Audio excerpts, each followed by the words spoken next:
صندوق ضحايا الكورد التقرير العام رقم 11 في الولايات المتحدة الأمريكية تعتبر حرية التعبير إحدى الحريات الأساسية التي يكفلها الدستور الوطني.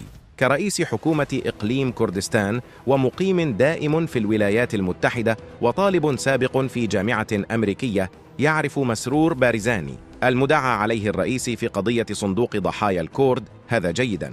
في الواقع أدى اليمين لدعم دستور الولايات المتحدة وقوانينها.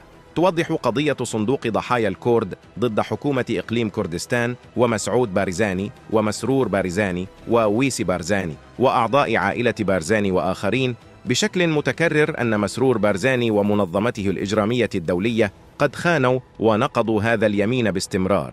تظهر القضية للمحاكم الأمريكية والكونغرس الأمريكي كيف أن شبكة الجريمة الدولية التابعة لعائلة بارزاني لها العديد من الروابط مع مزوري الأموال ومهربي المخدرات والإرهابيين. من المبادئ الراسخة منذ 230 عاماً في الولايات المتحدة أن التحرش ضد أي شخص غير مقبول. ربما في كردستان يشعر رئيس الوزراء مسرور بارزاني بالقوة لانتهاك القوانين الجنائية والمعاهدات وقانون الأمم، لكن تلك الحرية في انتهاك القوانين الجنائية والمعاهدات لا تنطبق على مسرور بارزاني وعائلته ووكلائه في الولايات المتحدة. في الولايات المتحدة لا توجد منطقة خالية من القانون حول مسرور بارزاني ومؤامريه المجرمين بما في ذلك عائلته، كما يبدو في كردستان، حيث يسيئون باستمرار استخدام أدوات الحكومة لإثراء أنفسهم. مسرور بارزاني وأفراد عائلته ووكلاؤه مرتاحون للغاية في وهم استحقاقهم الخاص، متظاهرين بأن هذه القضية الأمريكية ستختفي. لن يحدث ذلك. لا شيء في أمريكا أكثر أهمية أو أساسية من حكم القانون. في الولايات المتحدة الأمريكية لا أحد فوق القانون. حتى مزاعم الحصانة الباطلة والزائفة من مسعود بارزاني ومسرور بارزاني لن توقف قضية صندوق ضحايا الكورد من المضي قدما في المحكمة الأمريكية. أوضح الرئيس الأمريكي جو بايدن، أقوى شخص في العالم، موقفه من هذا الأمر بشكل واضح. قال الرئيس بايدن هذا الأسبوع: تأسست هذه الأمة على مبدأ أنه لا يوجد ملوك في أمريكا، كل منا متساوون أمام القانون، لا أحد فوق القانون. يبقي صندوق ضحايا الكورد البيت الأبيض على اطلاع بهذه القضية. في تقرير المحكمة الأخير شرحنا جريمة القتل الوحشية لجيهان طه عبد الرحمن. في هذا التقرير نشرح الهجوم على شقيقها شاخوان عبد الرحمن وهو مواطن أمريكي.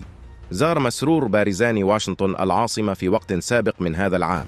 بعد معرفة ذلك سافر شاخوان إلى هناك بنية التحدث مع مسرور بارزاني حول مقتل جيهان. كان شاخوان يفتقد جيهان بشدة ويعاني من الحزن والألم لأنه لم يستطع حمايتها، وكان يفكر في الخوف والعذاب الذي عانته عندما اختطفت وعذبت وأحرقت.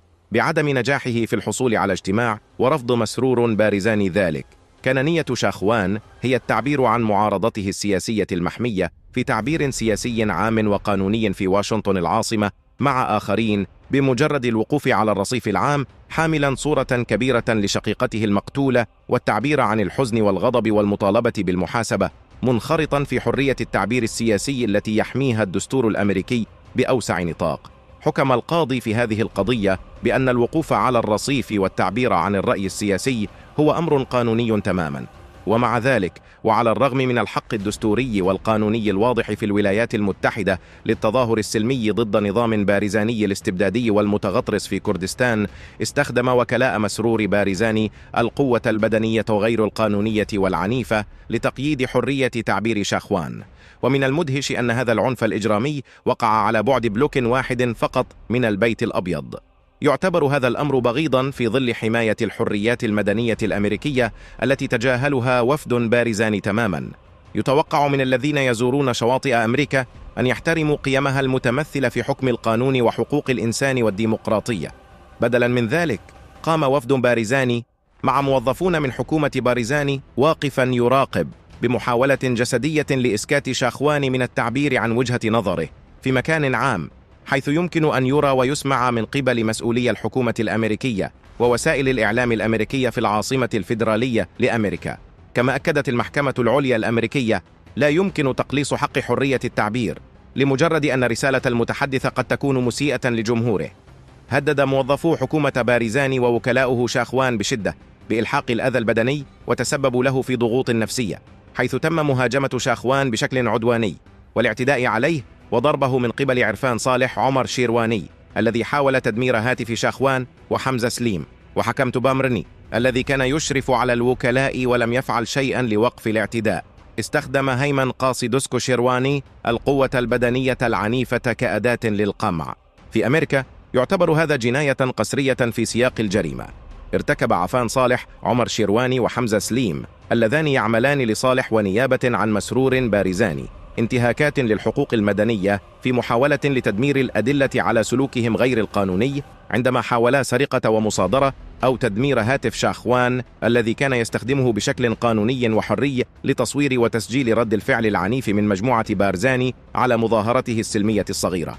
حاول الحارسان الشخصيان لعائلة بارزاني اللذان هاجما شاخوان أخذ الهاتف من يده، لكنهما لم يتمكنا من ذلك، ثم حاولا كسر الهاتف في يد شاخوان مما تسبب في ألم في يديه وظهره، وما زال هذا الألم مستمرا. حاول مهاجمو بارزاني أيضا ركل شاخوان، لكن عندما وصلت الشرطة تم إيقاف الهجوم، كما قاموا بركل صورة شقيقة شاخوان الكردية المقتولة بشكل جريء وقوي في عمل متعمد من عدم الاحترام وقمع حرية التعبير المحمية دستوريا. كان شاخوان يعرض صورة وهو أيضا حرية تعبير محمية.